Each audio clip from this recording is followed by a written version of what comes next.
7, 1, and 2.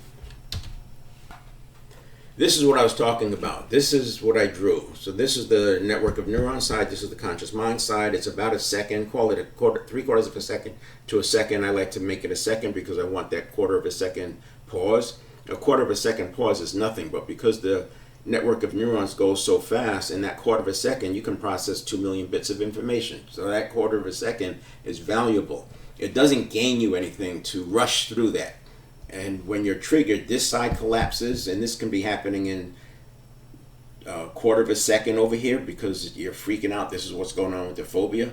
And this collapses, and now you can go from pre-listening all the way to action in less than a second, which is where you get these bad responses. And I say you build trust on an escalator going up, but sometimes you can lose it like you're falling out the window. This pre-listening is before the stimulus. This green star is the stimulus. This pre-listening is going on, call it about 1/10 of a second, and it's always going on. And this is why sequencing is so important. When you get the sequencing right, speed doesn't matter. Too often people are focusing on speed and doing it right. But if you get the priming right, like I used that example where you had the Asian American girls, when you sequenced gender first, they did worse on the math test, and when you sequenced ethnicity first, they did better on the math test. And then the researchers said, but wait a minute, these were teenagers. What would happen if you went to before 4th grade? Same thing happened.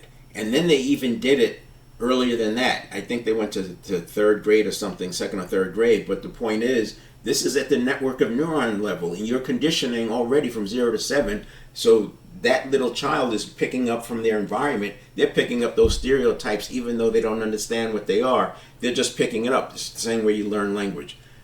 But that's what's going on, and that's why we shift the focus of mastery from the conscious side to building it in at the habit level. When you build it in at the habit level, it's automaticity. That's why we get that steady rapid recovery to the millisecond level and not these peaks and valleys.